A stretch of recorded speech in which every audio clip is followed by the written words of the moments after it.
Greetings and welcome to episode number 20 of the Classical Guitar Composers Podcast.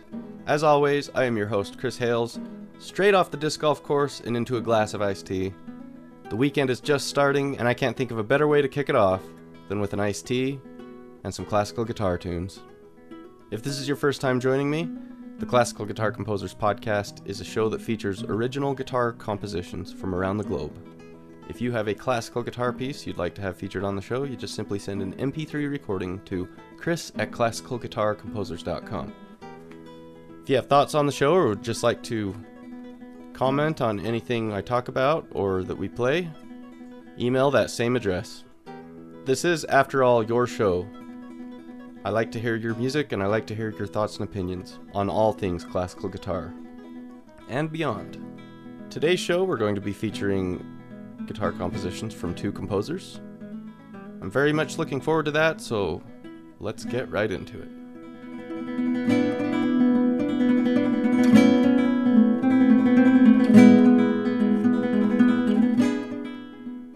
I do gotta say something real quick that's happening in my life.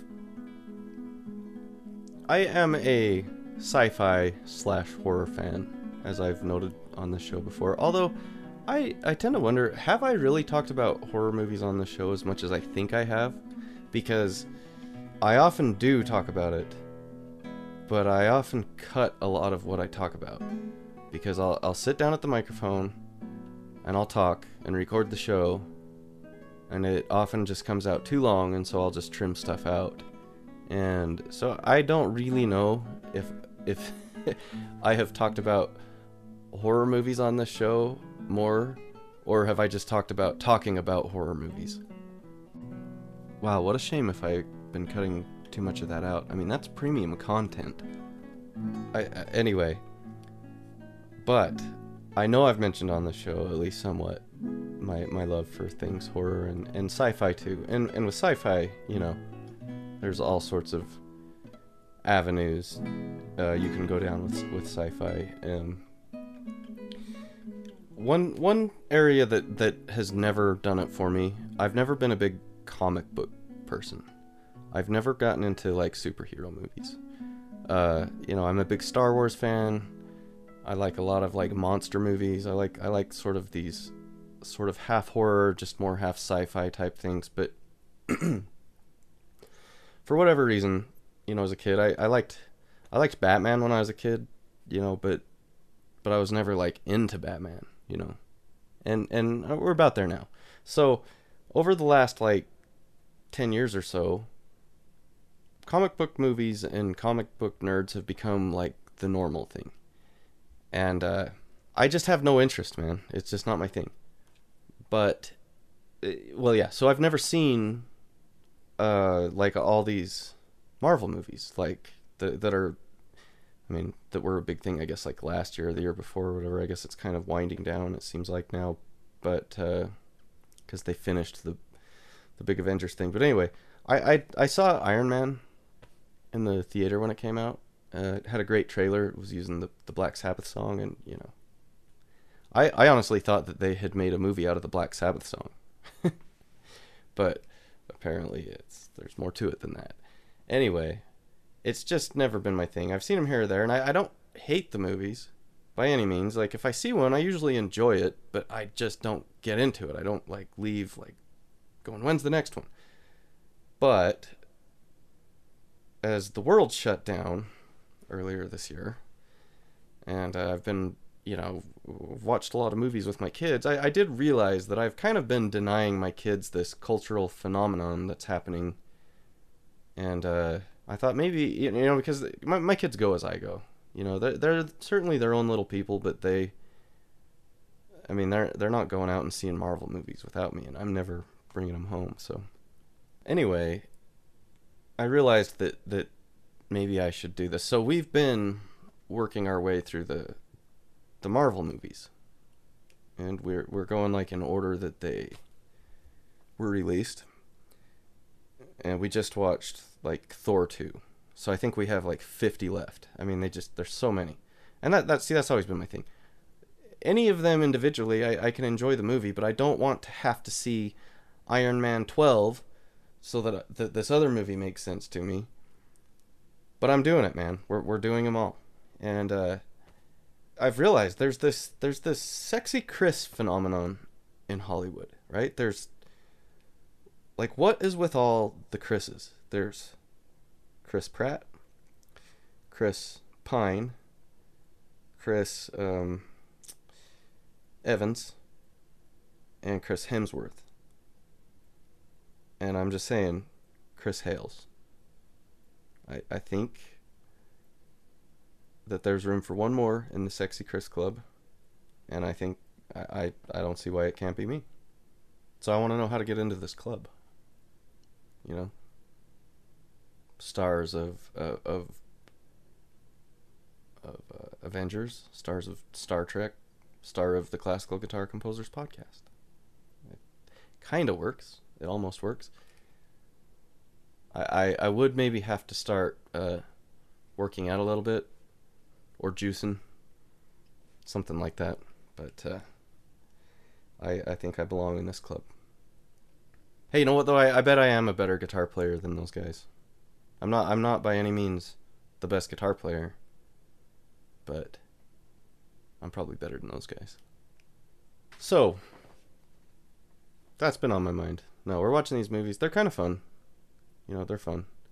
You know, I've made it a point to really not discuss lockdowns and COVID on this show because I'm so sick of it. We talk about it everywhere. We talk about it at work all day. We talk about it at home, and I don't know, is there a show that isn't addressing it? I just hope that this is like, 45 minutes of something else for everybody listening to this show. But I will say this, the lockdowns, when that first began back in March, when everything really started to shut down, it massively seemed to affect the show. Like, I got a ton of submissions all at once. And I was like, the question was, do I start like putting more and more composers on each episode, or is this going to fade out? Like, is it going to wind back down? And, if I feature like 5 composers in one show, and then I've got like no material for the next 5 months, So I've been just in the order that they come in, they get featured on the show. But today we're going to go ahead and double up. I think I've been sitting on some of these compositions for months now, and I want to get you guys on the show. If you send in music and it meets the requirements, which is just that it features classical guitar that's real, that's not, like synthesized, I'm not going to sit and try to evaluate what counts as classical, what isn't. I like that the show, it's to showcase the instrument and the composition. And if the composition is outside of, the normal a little bit, that's great. That's all the better. I like to hear different things. I've heard a lot of stuff on the show so far that is really different. It's the kind of thing I wouldn't have come across before. And as well as the more traditional composition. I'm really enjoying it all. Anyway, it doesn't have to be, as long as it just fits those requirements, it's going to get on the show. That's the point I'm trying to make. There has been a long wait list because a lot came in at once, but it is going to be featured on the show. If somehow I've forgotten you, or you think you've slipped through the cracks, just please send me a reminder email. So, with all that being said, I have decided to double up today. We're going to go with 2 composers. I am curious about this. This is a question. I would love some response from you all. Do you find yourself in a mode where you're composing or practicing more? So I would say that like 70% of the year I'm practicing guitar. I wish I practiced more than I did, but at least whatever amount it is, there's some kind of routine practice going. But when I find myself getting into a composition, I start writing stuff. Practice almost completely goes out the window, and all that time is dedicated to composing. Is it that way for you, or are you more of you've got a balance going all the time? Like, maybe you work on composition every day, for so long a day and practice for so long a day. I don't know. I find with me it's strongly one or the other. If I get on a roll, I'm too distracted to practice. I do feel that it would be a healthier way to go about it if it to have more of a balance where both are happening. So let's hear what's going on with some other composers in the world. Here's an email from our friend Freya Shaw. Freya writes, "Hey Chris, I listened to the newest episode of your podcast and really enjoyed it. I remember you asked about the use of classical guitar in film scores. In the film The Two Popes, there is a short classical guitar piece called Was It Something I Said? As I said, it is only short, but it is lovely to listen to. Mexican classical guitar can also be heard in the film scores for the animations Coco and The Book of Life. I loved these films as a child, and still do. They are produced for children, but I think the beauty of the animation and its music still holds very strong." So yeah, responding to me mentioning, I'm wondering if there's more movies with classical guitar in them.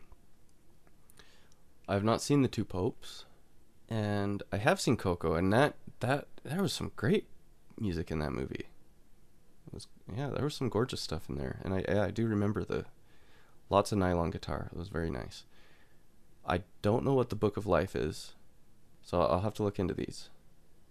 I'm guessing The Two Popes is probably not in the horror sci-fi genre. Doesn't mean I won't watch it, but it is less likely. Oh man, I saw that movie, the Highwayman. I think that's what it's called, on Netflix, about the guys who went after Bonnie and Clyde. Wow, that was good. Anyway, I digress. Freya continues, "Speaking of films, I have recently been reading a biography of Andres Segovia. I have learned a lot about the lives of classical guitarists through books and documentaries, but I was interested to know if there are any films produced on classical guitarists. If you or your audience have watched any and would like to recommend them, I would love to hear. There is a very good YouTube channel called The Classical Nerd, who has made many videos on different classical composers, although only a few are guitarists. I think you said you didn't know a lot about the life of Villalobos. The Classical Nerd has made a very good video documenting his life." And she sent me a link. I did watch that, Freya, and that was cool. And I learned some stuff about Villalobos that I did not know. I did not know his output was that massive. And it is interesting, that he talks a little bit about the quality of the pieces varying because of the output. And he brings up the Villalobos guitar concerto. That is kind of a dud, I would say. I like the Villalobos concerto, but it doesn't. I mean, how often do you throw that on your CD player? Anyway, she says also, I hope. She said, "Anyway, I hope you have a wonderful day. I've been very busy composing on my guitar, so hopefully I can send in some of my pieces soon." Thank you, Freya. That's very good to hear. I hope we get to hear those soon. I can't remember. Did I mention, was it last episode that I talked about there's a film on Tubi TV about the life of Barrios? I haven't watched it. I'm curious about how the biography on Andres Segovia, that would be a book I'm interested in reading. I've got Julian Bream's book, but I haven't read it. There are definitely some films dedicated to, the more well-known composers, but I don't know of any that would, be classical guitar composers. It seems like most of them are trying to do Amadeus again. And, Amadeus is such a great movie that I don't think it's going to be repeatable with any other composer. I watched one called Copying Beethoven once. It was kind of weird. It was Ed Harris as Beethoven. And it was okay, but yeah, we also saw this one. Was it about Paganini? Oh my gosh, I almost feel like it was not necessarily biographical, but it was like I think it was a fictional story, but very much based around Paganini's life. I can't really remember it now. It must not have been all that great. It starred like the violinist who played all this Paganini music. Anyway, it was okay. I can't remember what it's called. It's not the Red Violin, which I believe is also kind of supposed to be inspired by Paganini, but I don't remember. I'm giving some very bad information here. Yeah, there's that, but I don't recall it featuring Paganini's guitar music. Oh, but I just remembered the Maestro. You should definitely see the Maestro, about Castelnuovo Tedesco. That movie was pretty good. It had its shortcomings, but it's absolutely worth seeing. There you go. Anyway, thank you for the email, Freya. Okay, next I have an email from Will. Hi, Chris. Just wanted to message to say I stumbled upon your podcast a few days ago, started with episode 18, and was immediately reeled in by your mention of A Confederacy of Dunces, which I think is an incredible and underrated book, as well as your mention of Domenicone's Koyun Baba, which is one of the most fun pieces to play. I've listened through episodes 18 and 19 and have started from the beginning.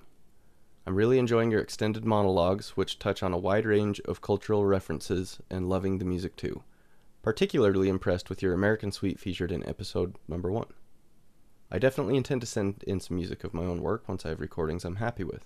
Good job with the podcast. Looking forward to catching up and hearing more. Will. Thank you, Will.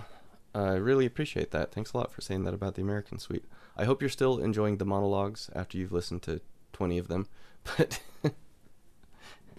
But yes, the music is fantastic.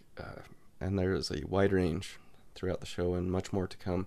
And that does remind me, I'm always trying to figure out how to make this show better. I'm liking the basic way the show is now, but I'm always open to making it better, and I feel like it could be better. So next episode we'll be trying something new, and I think it's going to be great. And so I'm not going to fundamentally overhaul and change the show, but I absolutely want to try new things and see what works and what doesn't. So I know that's kind of a very vague tease, but I assure you next time we're going to be doing something new and cool. And our final email today will come from our friend Martin Slater across the pond. If you remember, Martin was talking about nearly losing his pieces, and he talked about joining the club of Villalobos and Barrios, and I wasn't quite sure what he meant. He's giving me some clarification. He says, Chris, they both lost a lot of their music. Most notably, Barrios has waltzes 3 and 4, but no 1 or 2.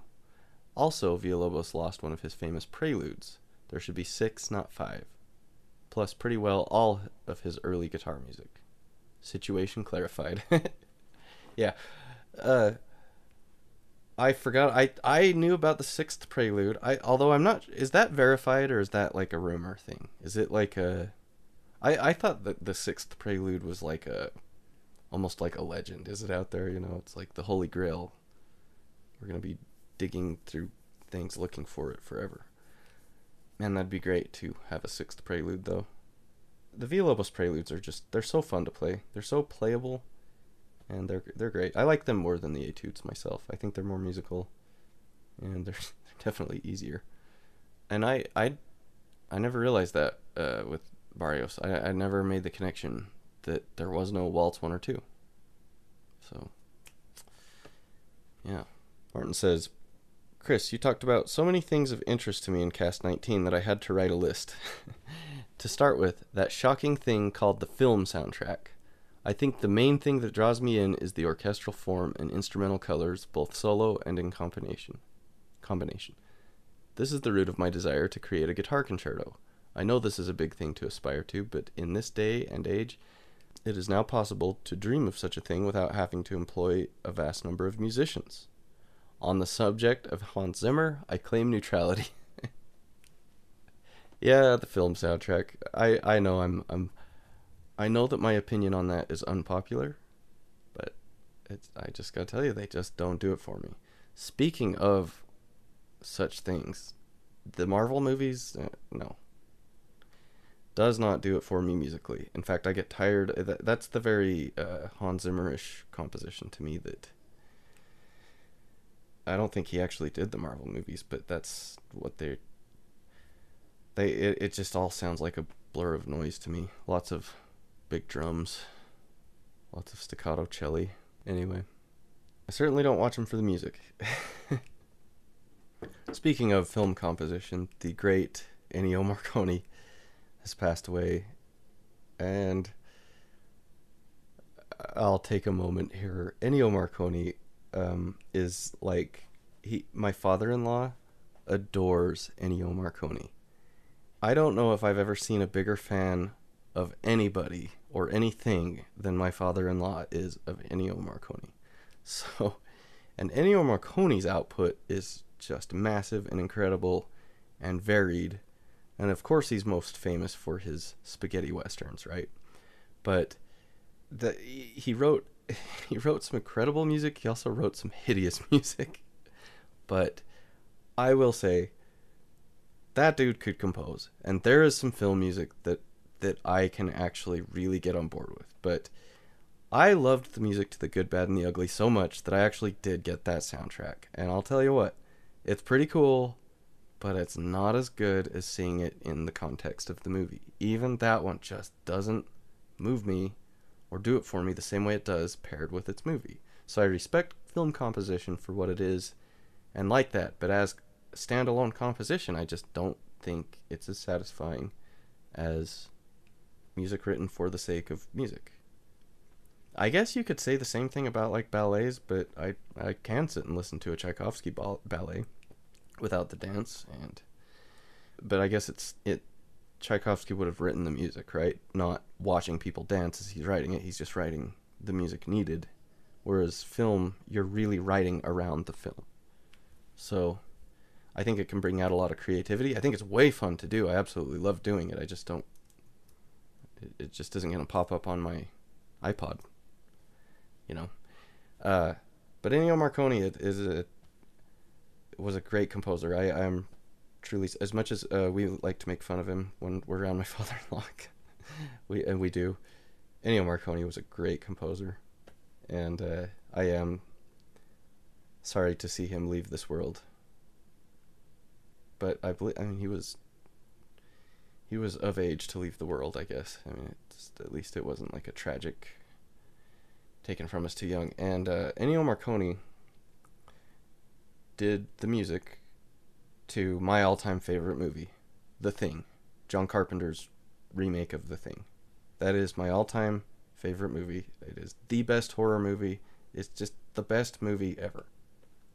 Ennio Morricone did the music because, John Carpenter usually did his own scores, but for whatever reason, I don't know if it was the producers or I don't know that much about movie making, but John Carpenter wasn't allowed to do it himself for whatever reason. So Ennio Morricone did the music, and he made it sound like John Carpenter music, and it's phenomenal. And here I go contradicting myself again. I just realized there is one film composer that I do listen to, and it's John Carpenter. I have a John Carpenter CD, and yeah, okay, I've done gone and totally contradicted myself. I totally forgot about John Carpenter. John Carpenter is, I mean, his music's mostly like electronic. It's very different. It's almost like I wouldn't call it composition, but I do find it enjoyable to listen to. Dang it, I feel like such a hypocrite now. He's the best. He is my favorite film composer. But Ennio Morricone, the score to, well, not the score, that CD I have, it's like themes, right? It's the theme to Halloween and Escape from New York, and anyway, it has The Thing as well. So, back to the email. Martin writes, regarding pop orchestrations, there is one that is popular in the UK at least, and that is the Queen Symphony by Tolga Kashif. Written in 2002, it features regularly in our classical FM radio station's annual Hall of Fame. So I haven't heard that one, but I'm going to say this. If you don't know what Martin's responding to, go ahead and listen to the last episode. I'm going to stop recapping everything. He's responding to the last episode. So that's interesting. I'll have to check that out. As you all know, I've been lukewarm with Queen, and I'm feeling more and more... I've gained a lot of respect for Queen in the last year or two. I don't know if I'm going to enjoy a Queen symphony, but I'm going to definitely check it out. We'll see. He says, now for Bela Bartok and his Romanian dances. The literal transcription was made by another composer, but Bartok did actually make an arrangement, not literal, for small orchestra. And he says, I quite like that arrangement. He did, but he first did it for piano. And I was saying I prefer the piano to the orchestra, but my favorite is the arrangement for piano and violin. And I can't remember who did the arrangement. I'm going to look it up right now. I got the score right over here. Okay. The transcription was done by somebody, I can't say his name, Zoltán Zakili. Not even close. Yeah. But absolutely wonderful. I've also heard this version played with a guitar, classical guitar accompaniment instead of piano. And I like it, but as much as I love the guitar, it does not have the volume of the piano. And so it actually kind of loses some for me. It's a rare time where I would say guitar's not the best choice. Rare. And maybe I'd second guess that even saying it now out loud. No, it's truly why we need original guitar music and less transcriptions. We need music that's written for the guitar that is idiomatic to the guitar and lets the guitar shine in what it's good at. Yeah, transcriptions are fun too, though. Martin says, regarding the harmonic language of Ponce's Vespertina, you have told me the term you were thinking of was quartal. Looking this up in my copy of Harmony by Walter Piston, an American orchestral composer, I found this term illustrated by Schoenberg's Chamber Symphony, Opus 9, which apparently proved influential. Myself, I am more familiar with the whole tone scale, which gave Debussy's Prelude à... Oh boy. I don't know if I can do it. Après-midi d'un faun, its revolutionary texture and feel. Another big influence on Debussy was an Indonesian Gamelan ensemble, which he had heard when they visited Paris. This very much inspired his subsequent greater freedom and variety of rhythm. Yeah, I don't know the Schoenberg piece. I mean, those guys did use it, and yeah, my thoughts on that kind of harmony is I really like it in a tasteful amount, but what can I say? I enjoy thirds once in a while, and I think too much of that can be exhausting. Debussy's kind of hit or miss with me. He's not my favorite either. I like him more than I used to. There was a long time before I could really stand any Debussy music, but I can kind of appreciate it now more than I once was able to, but it isn't my favorite. Martin says, Algrist to the mill for future guitar compositions. I look forward to more thought-provoking ideas in Cast 20. All the best, Martin. Thank you, Martin. I hope there's maybe some thought-provoking things coming out of here. You've certainly got my wheels turning. That Gamelan ensemble, or how do you say that? Gamelan? I believe, isn't that what William Cannongeiser did with the LAGQ? They did this piece where they stuck all this stuff on their guitars and made this weird percussive piece. It's pretty cool. It's on their DVD, that live DVD.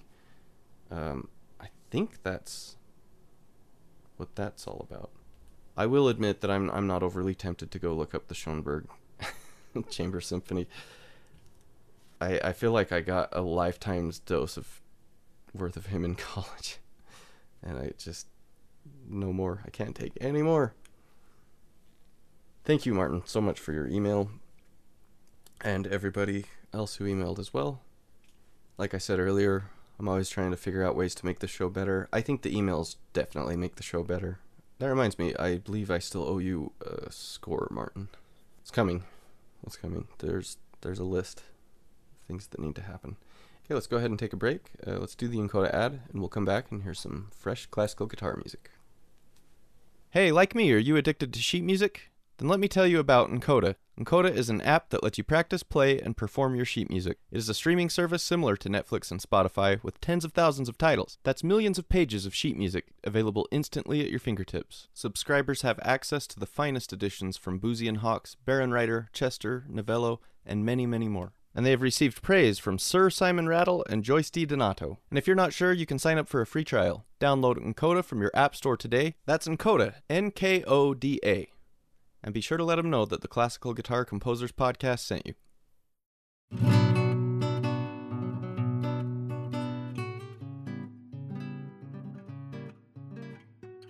Okay. I was just going back through all these emails, and for a moment there I thought I was wrong, but it looks like, yeah, we're going to go ahead and do 2 composers today. And once again, I'm doing these just in the order that they come. So, if yours has not been featured yet, it will, I promise. So, today's first composer goes by the name Christopher Mclaren. And Chris writes, "Hi Chris, I hope you are doing well. I asked in some classical guitar Facebook groups how I could maybe promote my first album. Somebody told me about your podcast, so I thought it would be within my best interest to get in touch with you. Some people have said that it isn't classical guitar, or even contemporary classical guitar, but regardless, whatever happens is up to you, so I will leave this in your hands. Let me know what you think. Thank you very much for your time. Kind regards, Chris." Thank you, Chris. As I said earlier, these definitely can be played on this show. So we're going to hear 3 pieces from Chris. The first is called Weeping My Soul. It'll be followed by Broken Angel. And finally, The Dream is Real. Okay, and there it is. Thank you, Chris.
We've just heard 3 pieces by Christopher Mclaren.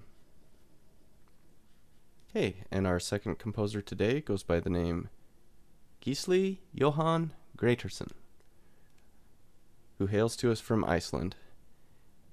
And Gísli, I hope I'm saying that right.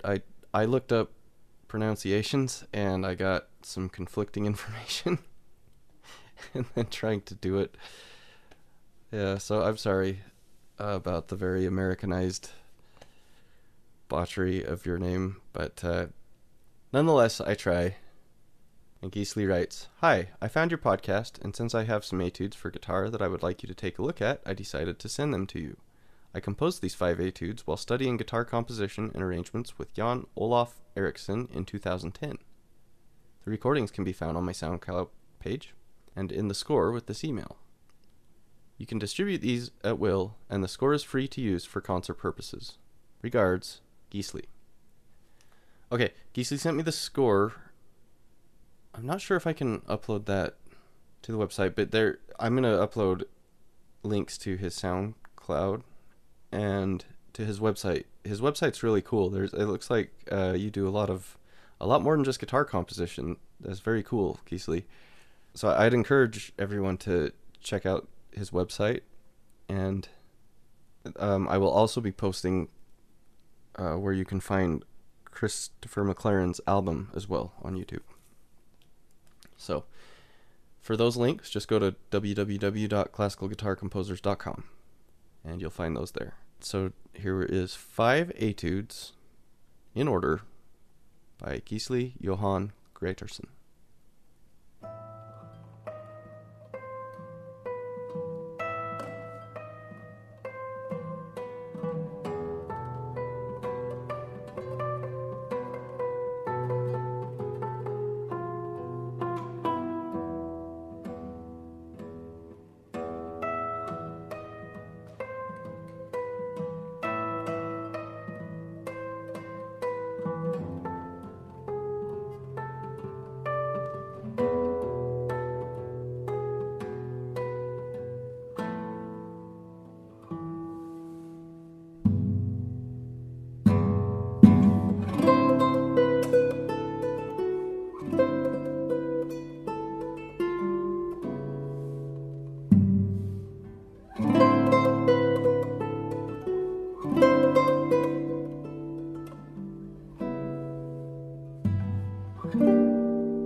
Okay, and there it is. We've just heard 5 Etudes for guitar by Gísli Jóhann Grétarsson.